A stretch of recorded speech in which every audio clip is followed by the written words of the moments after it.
Hello বন্ধুরা, চলে এসেছি আমার জন্মভূমি বরিশালে। আজকে আমি এখান থেকে চলে যাব আমার দাদার বাড়ি ভিজিট করতে। আমাদের মধ্যে অনেক বন্ধুরাই আছেন যারা জীবিকার তাগিদে ঢাকায় থাকেন, কিন্তু তার জন্মভূমিতে খুবই কম যাওয়া হয়। রয়েছে তাদের জন্মভূমি নিয়ে কিছু স্মৃতি, রয়েছে বেশ কিছু সুন্দর মুহূর্ত, যেগুলো আমরা শুধু গ্রামের বাড়িতে আসলে উপলব্ধি করতে পারি। তেমনই একটি উপলব্ধি করব আমি আজকে, কারণ আমি চলে যাব আমার সেই বাপদাদার পুরাতন ভিটায়, যেখানে আমার জন্ম হয়েছিল। তো সেই স্মৃতিকে ধরে রাখার জন্য অনেক দিন পর আমি চলে যাব আমার দাদার বাড়ি। সাথে থাকবে আমার বাবা এবং আমার পরিবারের বেশ কয়েকজন সদস্য। আর আমি সেই কারণে বরিশাল লঞ্চঘাট থেকে একটি অটো রিজার্ভ করেছি। এখন আমি যাচ্ছি কালিজিরা ব্রিজ পার হয়ে ঝালকাঠি। কালিজিরা ব্রিজ ঝালকাঠি এবং বরিশালকে একত্রিত করেছে, অর্থাৎ ব্রিজের ওই পারে ঝালকাঠি আর এই পার পর্যন্ত বরিশাল। তো ঝালকাঠি যাচ্ছি, সেখান থেকে আমার বড় বোনকে নিয়ে আমি চলে যাব আমাদের সেই জন্মভূমি আমার দাদার বাড়িতে। বরিশাল টু ঝালকাঠির রাস্তার অসম্ভব সৌন্দর্য দেখতে দেখতে আমরা চলে এসেছি ঝালকাঠির ব্যস্ততম খেয়াঘাট, ঝালকাঠি কলেজ খেয়াঘাট। মূলত এখান থেকে আমাদের যাত্রা শুরু। আর এই ঘাট থেকেই প্রতিদিন বিভিন্ন অঞ্চলে ছেড়ে যায় বিভিন্ন রকম নৌকা। রিজার্ভ হতে পারে, সেটা হতে পারে এপার ওপার। তো আমরা এখন একটি রিজার্ভ করছি নৌকা, ইঞ্জিন চালিত নৌকা, যেটা আমাদের নিয়ে যাবে আমাদের দাদা বাড়িতে।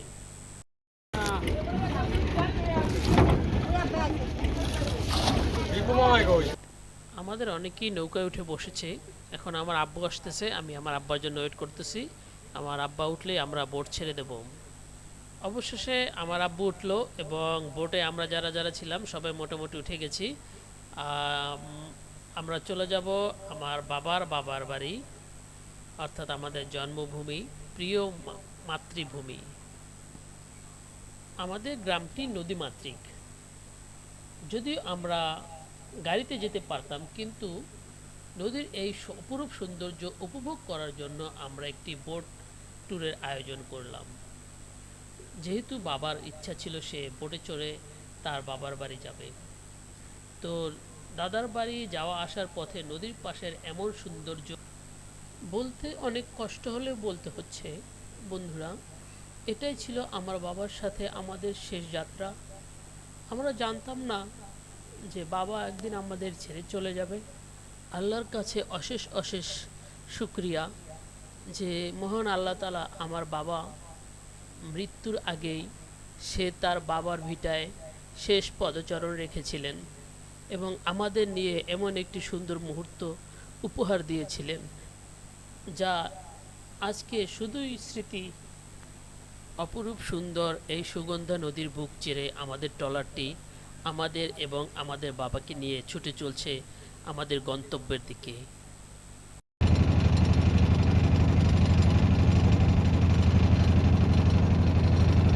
নদীর এই অপার সৌন্দর্য এবং নদী পাড়ের মানুষের এই বসত ভিটা, ঘর বাড়ি এবং তাদের জীবনযাপন দেখতে দেখতে আমরা চলে আসছি আমাদের নির্ধারিত গন্তব্যে।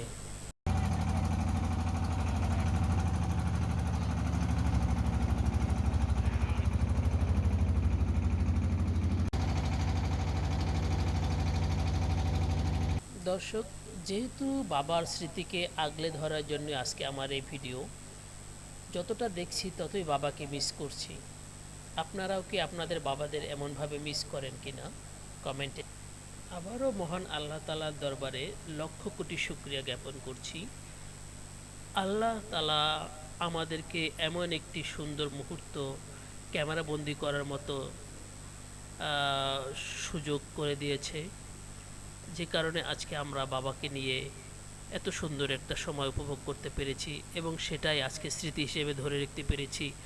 আমার বাবা তার নাতি, ছেলে, বউ, মেয়ে, স্ত্রী সকলকে নিয়ে এমন একটা ট্যুরের ব্যবস্থা আল্লাহর ইশারাতেই হয়েছে। কারণ আল্লাহ হয়তো জানতো যে আমার বাবাটা কোনো একটা দিন সে নিয়ে যাবে, যেদিন আমরা তার স্মৃতিটুকু রাখতে পারবো না। এবং সেই উসিলায় আল্লাহ তাকে দিয়ে আমাদেরকে এত সুন্দর একটা ভ্রমণ উপহার দিয়েছেন। এখানে যে ঘরগুলো আসলে দেখেন একদম পুরা নদীর, আসলে এরা অনেকটাই রিক্স আছে যদিও দর্শক আপনারা। আর বন্ধুরা, সে এক অসাধারণ লেভেলের দৃশ্য দেখতে পাচ্ছেন। নদীর পাড়ে কত সুন্দর মানুষ বসতি গেড়েছে। তাদের নদী ভাঙন জীবন, নদীর পাশে তারা রিক্স নিয়ে প্রতিনিয়ত কাটাচ্ছে। সুন্দর একটি খাল, যদিও খরায় শুকিয়ে গেছে। আমরা অলরেডি চলে এসেছি আমাদের সেই দাদাবাড়ির ঘাটে। এখনই আমরা একটু পরেই নেমে যাব এই দাদাবাড়ির ঘাটে।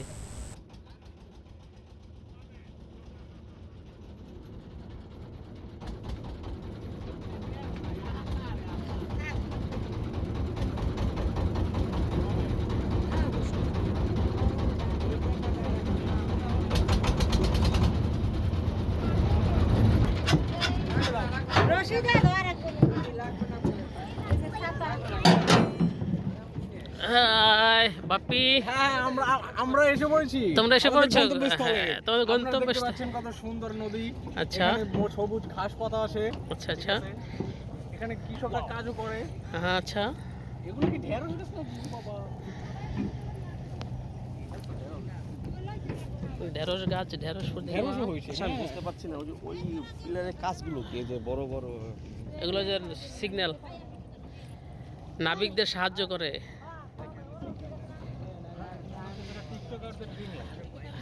না ওই যে মানে লঞ্চ থেকে মানে এরা যারা চালায় তারা এটা দেখে যে এটা পার বা নদীর কূল। এই নদীর পাড়ে এসে আমার পুরাতন কথা মনে পড়ে গেল। এই নদীর পাড়েই একটা সময় ছিল যখন আমরা বেড়াতে আসলে গোসল করতে আসতাম, কিন্তু আমি সাঁতার জানতাম না। আমার চাস্তো ভাইয়ের সাথে আসতাম, ওরা আমাকে পানি উঠাই দিত, আমি উপরে বসে বসে গোসল করতাম। সে এক মজার স্মৃতি ছিল বন্ধুরা। আর এই যে নদীটা দেখছেন, এটা প্রায় আরও দূরে ছিল, নদী ভাঙতে ভাঙতে এতটা। আর আমার বাবাকে দেখলে মনে হচ্ছে সে যেন এক অন্যরকম অদ্ভুত শক্তি তার ভিতরে, কারণ সে তার নিজের বাবার বাড়ির মাটিতে পা রেখেছে। সেই বহুকাল আগের চিরচেনা পথ ধরে সবাই আমরা দাদাবাড়ির দিকে রওনা দিচ্ছি।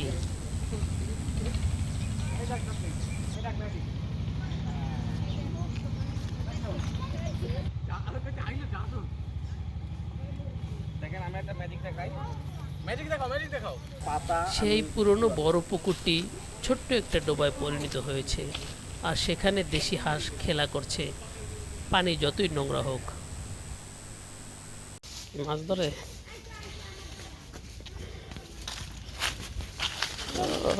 এটা কি পুকুর না? এখানে দেখতে পাচ্ছেন মাছ ধরা হচ্ছে। ও তাই, মাছ ধরা হচ্ছে। সুন্দর দৃশ্য।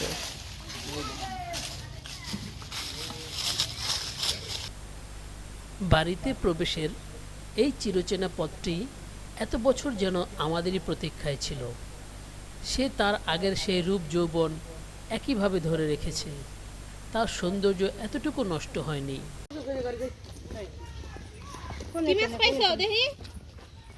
মাছ পাইছো? আহা, যা পাইছো ওই যে স্যাম্পল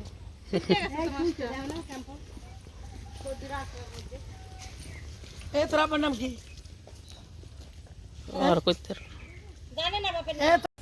আমার গ্রামের এই সৌন্দর্য এখনো আমার মনে নাড়া দেয়। তো চলতে চলতে আমরা চলে এলাম আমাদের দাদাবাড়িতে। অপেক্ষারত আত্মীয় স্বজনদের চেনা মুখ দেখে নিজেদের ভেতরের আনন্দ আর সামনে রাখতে পারছি না আমরা কেউ। পুরো পরিবেশটি রূপ নিল এক মধুর মিলনের। ও আমার ও টুরে ভাই কেমন আছেন আপনি? ভাই কেমন আছেন? আমাদের পুলিশ ভাই। পুলিশ ভাই, হ্যাঁ। এখন তো গায়ে কিছু নাই, এখন তো পুলিশ নেই, আমি তো নিজে ভাই। আর এই হচ্ছে আমাদের দাদার বাড়ি, যেটা আমার বাবা করেছিল দাদার ভিটায়। তো বাবা তার ছোট ভাইকে পেয়ে তাদের উঠানে খোশ গপ্পে মেতে উঠেছেন।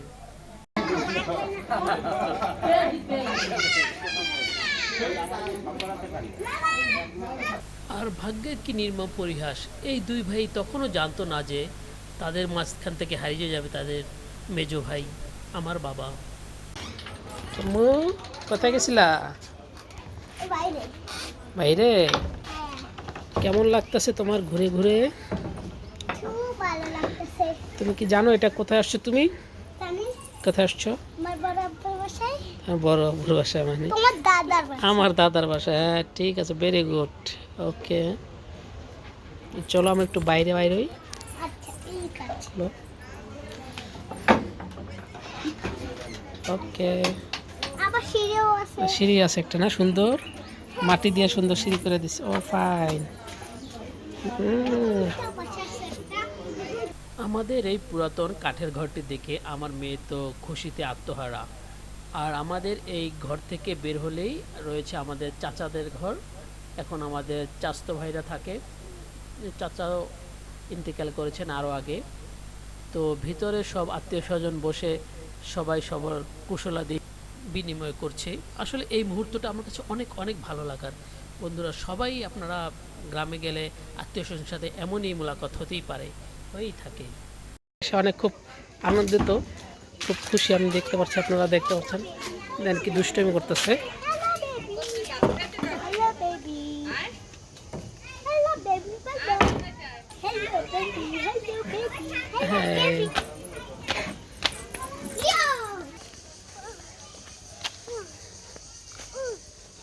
তুমি কি আগে কখনো গ্রামের বাড়িতে আসছো? না। আসো নাই, এই প্রথম না? হ্যাঁ আমরা ওদিকে যাবো না, আমরা এদিকেই থাকবো। হ্যাঁ? ঠিক আছে, কি করছিস? কই যাবা? তো বন্ধুরা স্মৃতিচারণ শেষ হচ্ছে। অনেক বছর পর এসেছিলাম আমাদের এই পৈতৃক ভিটায়। সেখানে এসে সেই শৈশবের স্মৃতিগুলো মনে আবারও গেঁথে নিয়ে গেলাম। রেখে গেলাম আরও কিছু স্মৃতি, যেখানে রয়েছে আমার বাবার শেষ স্মৃতি, যেখানে এসেছিল আমার বাবা শেষবারের মতন, এবং আমরা তার সাথে ছিলাম। সৌভাগ্যবান আমরা, তাকে নিয়ে তার পিতৃভিটায় আমরা ঘুরতে এসেছিলাম। আর এই মুহূর্তটা আর জীবনেও আসবে না, হাজার চেষ্টা করলেও আসবে না। বন্ধুরা এখন আপনাদের কাছ থেকে বিদায় নেব এবং ধন্যবাদ জানাবো আমাদের সেই চাস্তো ভাইদের, যারা আমাদের খাবার দাবারের আয়োজন করেছিল, মেহমানদারির আয়োজন করেছিল। তো বন্ধুরা পরিচয় করে দিচ্ছি, আমার শ্রদ্ধেয় বড় ভাই, আরও চাস্তো ভাই। বহু বছর পর আর কি বাড়িতে দেখা। কত বছর ভাইয়া? 20 বছর নিচে 20 বছর, আমার সর্বনিম্ন 20 বছর। 20 বছর পর আমরা দুজনে যে এক হয়েছি, এটা যে কেমন ভালো লাগে আসলে এটা ভাষায় প্রকাশ করার মতো নয়, নাকি ভাই? জি ভাই। এমন একটা সময় ছিল যে এই আমি বাড়িতে আসলে এই বাইকে ছাড়া আমি চলতে পারতাম না, বা ভাই আমাকে ছাড়া চলতে পারতো না। একসাথে চলতাম, যদিও আমার সিনিয়র, তারপর অন্যরকম একটা সম্পর্ক ছিল। ছিলাম না। হ্যাঁ এই 20 বছর, সর্বনিম্ন 20 বছর পর আমরা আজকে একসাথে হইতে পারছি। যাই হোক, যেই উছিলাই হোক, যেভাবেই হোক, আসলে আমার কাছে ব্যাপারটা খুব ভালো লাগছে, এনজয়েবল লাগছে, নাকি ভাই? জি জি জি জি। আর ভাই কিন্তু ঢাকায় থাকে, আমরাও ঢাকায় থাকি যদিও, তারপর দেখা হয় না। তারপর দেখা হয় না। আর অর্থাৎ এই মিলনটা হচ্ছে একটা অন্যরকম মিলন। এত বছর পর এইভাবে মিলন হবে আর কি, আসলে মানে আমি ভাষা প্রকাশ করতে পারতেছি না, আমার কাছে এত ভালো লাগতেছে, নাকি ভাই? জি জি জি। ওকে ভাই, ধন্যবাদ। ধন্যবাদ। আবার যেন মাঝে মাঝে দেখা হয়, মিলন হয়, সেই আশায় থাকবো। ওকে, আল্লাহ হাফিজ। আত্মীয় স্বজনকে বিদায় জানানোর এই মুহূর্তটা কত যে কষ্টের বন্ধুরা, আসলে যারা এভাবে ছেড়ে আসেন তারাই বোঝেন। এখানে 20 বছর আগে আরও বেশ কিছু মুখ ছিল, দাদা দাদি, বড় চাচা, চাস্তো চাচা, তারা সবাই ছিল এখানে। চাচি, ফুপি, ফুপা, সবাই এভাবে আমাদের দাঁড়িয়ে বিদায় জানাতো। তারা আজ কালের স্রোতে ভেসে গেছে। সর্বশেষ কালের স্রোতে ভেসে গেল আমাদের বাবা, এবং এরপরে হয়তো আমাদের মাও চলে যাবে আমাদের ছেড়ে। এভাবে আমরা সবাই চলে যাব, কেউ থাকবো না পৃথিবীতে। থাকবে আমাদের রেখে যাওয়া স্মৃতি, আমাদের রেখে যাওয়া কৃতকর্ম। তাই আমরা ফ্যামিলির সাথে, পরিবারের সাথে সবসময় যেন একটি সুন্দর মুহূর্ত কাটাতে পারি, সুন্দর একটি স্মৃতি ধারণ করে রাখতে পারি, আল্লাহ যেন সেই তৌফিক আমাদেরকে দেয় এবং আমাদের আত্মীয় স্বজন যে যেখানে কবরবাসী হয়ে গেছেন সকলের কবর আযাব যেন আল্লাহ মাফ করে দেয় এবং তাদের সন্তান হয়ে যেন সবসময় বলতে পারি রাব্বিল হামহুমা কামা রাব্বায়ানা সগীরা।